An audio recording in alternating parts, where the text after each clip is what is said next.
Rumah Sakit Jaraga Sasame Buntok Barito Selatan sejauh ini sudah melayani 8 orang pasien yang termasuk kategori PDP. Namun saat ini sudah bisa dibawa pulang dalam perbaikan status menjadi ODP.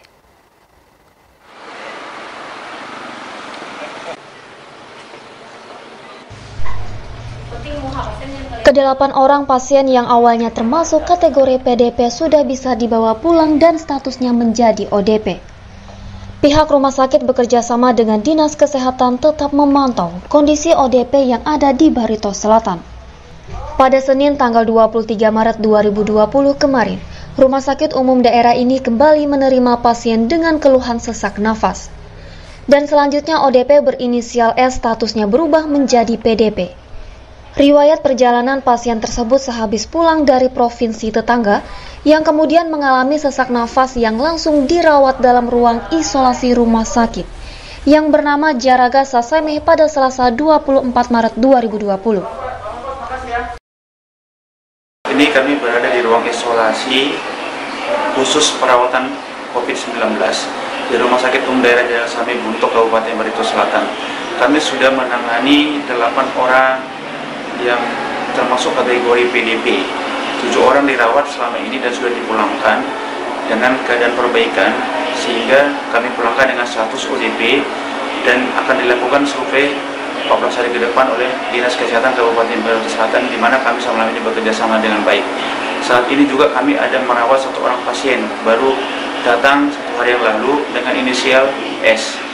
Dengan keluhan kami diagnosa masuk PDP suspek COVID-19 dan kami sudah menangani sesuai dengan prosedur, ditempatkan di ruang isolasi sesuai standar dengan petugas yang sudah juga memakai APD yang lengkap. Semoga nanti dengan keadaan ini masyarakat tidak perlu panik, sehingga kami dari Rumah Sakit RSUD Jaraga Sasame Buntok Kabupaten Barito Selatan siap untuk menangani apabila ada yang terkena dari masyarakat Kabupaten Barito Selatan suspek COVID-19 ini.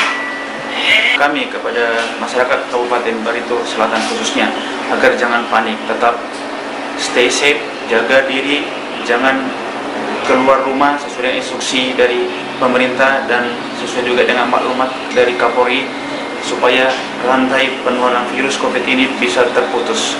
Tetap hidup sehat, makan bergizi, dan jangan lupa selalu cuci tangan. Dan kalau memang ada keluhan yang mencurigakan seperti batuk, pilek, demam, dan ada riwayat tracking, segera untuk berobat supaya ini jangan sampai berlanjut. Jadi saat ini juga dari pihak rumah sakit sudah melakukan pengumuman, yaitu pembatasan berkunjung pada waktu jam berkunjung ke rumah sakit, di mana hanya bisa berkunjung 1 orang dan juga harus di screening. Kita harus men-screening keluarga yang datang berkunjung dan tidak boleh lebih dari 1 orang. Demikian juga di poli rawat jalan. Yang bisa mengantar pasien untuk dirawat di poliklinik itu cuma 1 orang. Itu juga harus melalui sensor TEMGAN, di mana kita harus melihat suhu tubuhnya dan juga harus cuci tangan sebelum masuk ke lokasi rumah sakit. Sementara itu, Pemkab Barito Selatan telah menetapkan status darurat bencana COVID-19 selama 28 hari.